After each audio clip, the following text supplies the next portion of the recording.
Hello, it's me Tafsira once again. Welcome back to our channel. ഇന്നലെ നമ്മൾ scrap base എങ്ങനെ ഉണ്ടാക്കാന്നുള്ളതാണ് ഇന്നലെ കാണിച്ചിട്ടുണ്ടായിരുന്നത്. അപ്പോൾ ഇന്ന് ഈ ഒരു ബേസിൽ നമ്മൾ പാറ്റേൺ ഷീറ്റ് ഒക്കെ ആഡ് ചെയ്യുന്നതും പിന്നെ അതുപോലെ തന്നെ ഈ സ്ക്രാപ്പ് ബേസിൻ്റെ ഫ്രണ്ട് ഭാഗം എങ്ങനെ ഡെക്കറേറ്റ് ചെയ്യാന്നുള്ളതാണ് ഇന്നത്തെ വീഡിയോയിൽ കാണിക്കുന്നത്. ഓക്കെ, ഇനി നമുക്ക് പാറ്റേൺ ഷീറ്റ് എടുക്കാം. അപ്പോൾ ഇത് വന്നിട്ട് നമ്മൾ നോട്ട്ബുക്കും ടെക്സ്റ്റ് ബുക്കൊക്കെ എങ്ങനെയാണോ പൊതിയുന്നത് അത്രയും വലിപ്പമുള്ള ഒരു വലിയ ഷീറ്റ് തന്നെ ആദ്യം നമുക്ക് വേണം. ഓക്കെ, അപ്പോൾ നമ്മൾ ഒന്നെങ്കിൽ നമുക്ക് പാറ്റേൺ ഷീറ്റ് ക്രാഫ്റ്റ് ഷോപ്പിൽ നമുക്ക് മേടിക്കാനായിട്ട് കിട്ടും, അല്ലാന്നുണ്ടെങ്കിൽ നമുക്ക് ഡിസൈൻ ചെയ്തിട്ട് പ്രിൻ്റ് എടുക്കാം. അപ്പോൾ ഞാനിവിടെ പ്രിൻ്റ് എടുക്കുകയാണ് ചെയ്തിട്ടുണ്ടായിരുന്നത്.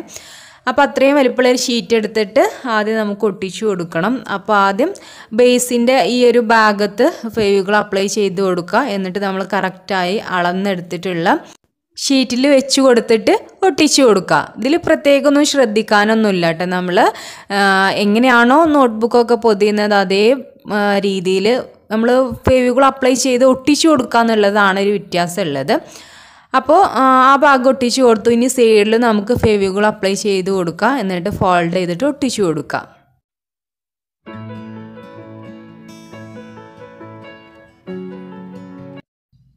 അങ്ങനെ രണ്ട് ഭാഗം ഒട്ടിച്ചു കൊടുത്തിട്ട് പിന്നെ ഈ രണ്ട് സൈഡിലും ഞാൻ കുറച്ച് ഭാഗം കട്ട് ചെയ്തിട്ടുണ്ട്. അവിടെ അത്രയും ഭാഗം വേണ്ടല്ലോ നമുക്ക് ഫോൾഡ് ചെയ്തിട്ട് ഒട്ടിച്ചു കൊടുക്കാനായിട്ട്. പിന്നെ ഇതിൻ്റെ 4 വശത്തുപോലെ ഒന്ന് കട്ട് ചെയ്ത് കൊടുക്കുന്നുണ്ട് ചെരിച്ചിട്ട്. അതിന് ശേഷം നമുക്ക് അവിടെയൊക്കെ ഫെവിക്കോൾ അപ്ലൈ ചെയ്ത് കൊടുത്തിട്ട് ഒട്ടിച്ചു കൊടുക്കാം. അപ്പോൾ ഇനി ഫുള്ളായി ചെയ്തിട്ട് കാണിച്ചു തരാം കേട്ടോ.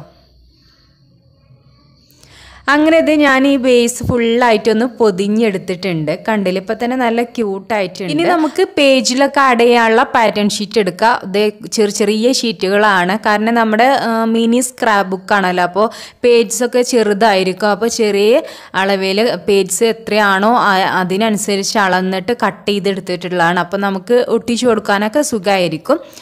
അങ്ങനെ ഇത് ഈ ഒരു ഭാഗത്ത് നമ്മൾ പേജിലല്ല പാഡ് ചെയ്യുന്നത്, നമ്മുടെ ചട്ടമ്മയാണ് കേട്ടോ. അപ്പോൾ രണ്ട് ഭാഗത്തും ഞാൻ ഡിഫറെൻ്റ് ആയിട്ടുള്ള പാറ്റേൺ ഷീറ്റാണ് ഒട്ടിച്ചു കൊടുക്കുന്നത്. കറക്റ്റായിട്ട് അളന്നിട്ട് ഒട്ടിച്ചു കൊടുക്കുക. അങ്ങനെ ഒരു ഭാഗത്ത് ഒട്ടിച്ചു കൊടുത്തു. ഇനി മറ്റേ സൈഡിലും വേറൊരു ഷീറ്റാണ്, അവിടെയും ഫെവിക്കോൾ അപ്ലൈ ചെയ്തിട്ട് ഒട്ടിച്ചു കൊടുക്കുകയാണ് ചെയ്യുന്നത്. അപ്പോൾ കറക്റ്റ് ആയിട്ടുള്ള അളവ് എന്ന് പറയുന്നത് ഇമ്പോർട്ടൻ്റ് ആയിട്ടുള്ള കാര്യമാണ് കേട്ടോ, അത് ശ്രദ്ധിക്കണേ. ഇനി നമ്മൾ പേജിലാണ് പാറ്റേൺ ഷീറ്റ് ആഡ് ചെയ്യുന്നത്. ഫെവിക്കോൾ അപ്ലൈ ചെയ്യുക, പേജിൻ്റെ ഒരു ഭാഗത്ത് ഒട്ടിച്ചു കൊടുക്കുക. രണ്ട് സൈഡിൽ ഒട്ടിച്ചു കൊടുക്കണം കേട്ടോ, ഒരു ഭാഗത്ത് മാത്രമല്ല. അപ്പോൾ ഞാൻ സ്കെയിൽ വെച്ചിട്ട് ജസ്റ്റ് ഇതുപോലെ ഒന്ന് വടിച്ചെടുക്കുന്നുണ്ട്, കാരണം നന്നായിട്ട് ആ എയർ ബബിൾസ് ഒന്ന് പോയിട്ട് നന്നായിട്ട് ടൈറ്റായി നിൽക്കാൻ വേണ്ടിയിട്ട്. അങ്ങനെ ഒരു ഭാഗത്ത് ഒട്ടിച്ചു കൊടുത്തു. ഇനി മറ്റേ വശത്തും പാറ്റേൺ ഷീറ്റുമ്പോൾ ഫെവിക്കോൾ അപ്ലൈ ചെയ്യുക, ഒട്ടിച്ചു കൊടുക്കുക. അപ്പോൾ 2-3 പേജിൽ പാറ്റേൺ ഷീറ്റ് ആഡ് ചെയ്യുന്നേ കാണിക്കുന്നുള്ളൂ. നമ്മുടെ ഷീറ്റിന് ഡിഫറൻ്റ് ഉള്ളൂ, കളർ ചേഞ്ചും കാര്യങ്ങളൊക്കെ. പിന്നൊക്കെ നമ്മൾ ഒട്ടിച്ചു കൊടുക്കുന്നൊക്കെ ഒരേപോലെ ആണല്ലോ. അപ്പോൾ അതാണ് ഞാൻ പിന്നെ കൂടുതലൊന്നും കാണിക്കാത്തത്.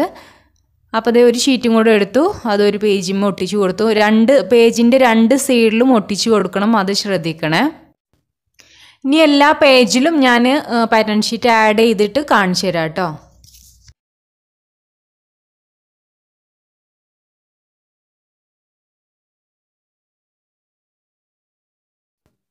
അങ്ങനെ ഇത് എല്ലാ പേജിലും പാറ്റേൺ ഷീറ്റ് ആഡ് ചെയ്തിട്ടുണ്ട്.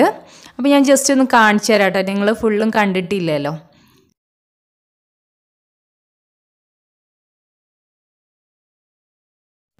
അപ്പോൾ എങ്ങനെയുണ്ട്? അപ്പോൾ ഞാൻ ഫുള്ളായി ചെയ്തെടുത്തിട്ടുണ്ട്. ഇനി നമുക്ക് ഫ്രണ്ട് ഭാഗത്ത് എങ്ങനെയാണ് ഡെക്കറേറ്റ് ചെയ്യുക എന്നുള്ളത് കാണാം കേട്ടോ. അപ്പോൾ ഇതുപോലെ ഒരു ഷീറ്റിൽ നിന്ന് ഇതുപോലെ ഒന്ന് ജസ്റ്റ് വരച്ച് കൊടുത്തിട്ട് കട്ട് ചെയ്തെടുത്താൽ മതി. അത് ഞാനിത് ജസ്റ്റ് ഒന്ന് ചെരിച്ചിട്ടാണ് ഒട്ടിച്ചു കൊടുക്കുന്നത്. ഫെവിക്കോളാണ് അപ്ലൈ ചെയ്ത് കൊടുത്തിട്ടുള്ളത്. പിന്നെ ഞാൻ ഡബിൾ ടാപ്പാണ് കേട്ടോ എടുക്കുന്നത്. സ്റ്റിക്കേഴ്സൊക്കെ നമ്മൾ ഒട്ടിച്ചു കൊടുക്കുമ്പോൾ ഡബിൾ ടാപ്പ് യൂസ് ചെയ്യുക. അപ്പോൾ നമ്മൾ കുറച്ചിങ്ങനെ പൊന്തി നിൽക്കും, അതാണ് ഒരു ഹൈലൈറ്റായി കാണിക്കുക. അപ്പോൾ അതുപോലെ ഒരു സ്റ്റിക്കർ എടുത്തിട്ട് അതിൻ്റെ ബാക്കിൽ ടാപ്പ് ഒട്ടിച്ചു കൊടുത്തു. എന്നിട്ട് ഈ ഒരു ഭാഗത്തായിട്ട് ഒട്ടിച്ചു കൊടുക്കുകയാണ്. ഇപ്പോൾ കണ്ടില്ല, ഒരു ലുക്കില്ല, അങ്ങനെ പൊന്തി നിൽക്കുക. നമ്മൾ ഒട്ടിച്ചു കൊടുക്കുമ്പോൾ അത്രയും ലുക്ക് കിട്ടൂല. പിന്നെ ഞാനൊരു ബട്ടർഫ്ലൈ ആണ് അതിമേലും ടാപ്പ് ആഡ് ചെയ്തു, എന്നിട്ട് ഒട്ടിച്ചു കൊടുത്തു. പിന്നെ അത് queen of mamma and dad എന്നാണ് ഒരു സ്റ്റിക്കർ. അപ്പോൾ അത് ഞാൻ ഒട്ടിച്ചു കൊടുക്കുകയാണ് കേട്ടോ. അപ്പോൾ അതിന് ഡബിൾ ടാപ്പ് അല്ല, അപ്പോൾ അത് മുകളിലായിട്ട് ഒട്ടിച്ചു കൊടുത്തു. പിന്നെ ഞാനൊരു ജൂട്ട് ഷീറ്റുമെന്ന് ചെറിയൊരു പീസ് കട്ട് ചെയ്തെടുത്തിട്ടുള്ളതാണ്. അത് ഈ ഒരു സൈഡിൽ വെച്ച് കൊടുക്കാമെന്ന് വിചാരിച്ചു. അത് ഞാൻ ഫെവിക്കോൾ അപ്ലൈ ചെയ്ത് കൊടുത്തതാണ്. പിന്നെ ഒരു ബട്ടർഫ്ലൈ, അതിൻ്റെ ബാക്കിലും ഡബിൾ ടാപ്പാണ്. അത് ഈ ഒരു താഴെയായിട്ട് ഒട്ടിച്ചു കൊടുത്തു. അപ്പോൾ ഇതാണ് നമ്മുടെ ഫ്രണ്ട് ഭാഗത്തെ ഡെക്കറേഷൻ. ഇനി വേണമെന്നുണ്ടെങ്കിൽ നമുക്ക് കൂടുതലായിട്ട് ചെയ്തെടുക്കാം. അപ്പോൾ ഇത്രയും മതി എന്ന് വിചാരിച്ചു. മിനി സ്ക്രാബുക്കാണ്. അപ്പോൾ ഇത് മിനി കൂടുതലായിട്ട് ഇങ്ങനെ ഓവർ ആക്കണ്ടെന്ന് വിചാരിച്ചു. ഇനി ഞാൻ റിബൺ എടുക്കുന്നുണ്ട്. അപ്പോൾ ജസ്റ്റ് ഒന്ന് സെൻറ്ററിലൊന്ന് കെട്ടി കൊടുക്കാമെന്ന് വിചാരിച്ചിട്ട്.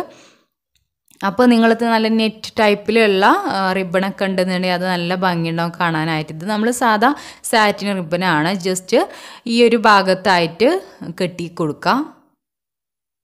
അപ്പോൾ നിങ്ങൾക്ക് ഇഷ്ടമുള്ള രീതിയിൽ കെട്ടി കൊടുക്കാം കേട്ടോ. അപ്പോൾ ഇന്നത്തെ വീഡിയോയിൽ ഇത് മാത്രമാണ് കാണിക്കുന്നത്. അപ്പോൾ ഫുള്ളായിട്ടില്ല. അതിൻ്റെ ഉള്ളിൽ ഓരോ പേജിൽ നമുക്ക് ഫോട്ടോ വെച്ചിട്ട് ഓരോ എലമെൻറ്റ്സൊക്കെ ആഡ് ചെയ്യാണ്ട് അതൊക്കെ ഇൻഷാല്ലാ നാളത്തെ വീഡിയോയിൽ കാണിക്കാം. കാരണം അത് ഫുള്ളായിട്ടില്ല ഇന്ന്. അപ്പോൾ നാളെ ഞാൻ എല്ലാം കൂടെ ഒന്നിൽ കാണിക്കണം എന്ന് വിചാരിച്ചിട്ടുണ്ടായിരുന്നു. അപ്പോൾ കുഴപ്പമില്ല, നാളെ കാണിക്കാം ഇൻഷാല്ലാ. അപ്പോൾ ഇത് നിങ്ങൾക്ക് ഇഷ്ടമായാലും എന്തായാലും ട്രൈ ചെയ്തിട്ട് ഫീഡ്ബാക്ക് അറിയിക്കുക. അതുപോലെ തന്നെ കമൻറ്റ് ചെയ്യാനും ലൈക്ക് ചെയ്യാനും മറക്കരുത്. സബ്സ്ക്രൈബ് ചെയ്യാത്ത കൂട്ടുകാരാണെന്നുണ്ടെങ്കിൽ എന്തായാലും സബ്സ്ക്രൈബ് ചെയ്യുക കേട്ടോ. പിന്നെ അതുപോലെ തന്നെ ബെല്ലൈക്കൺ കൂടെ പ്രസ് ചെയ്യുന്നാലാണ് പുതിയ വീഡിയോസൊക്കെ ഇടുന്ന സമയത്ത് നിങ്ങൾക്ക് നോട്ടിഫിക്കേഷൻ കിട്ടുള്ളൂ. അപ്പോൾ ഓക്കെ, ഇൻഷാല്ലാ അടുത്ത വീഡിയോയിൽ കാണാം. Thank you, bye, keep going.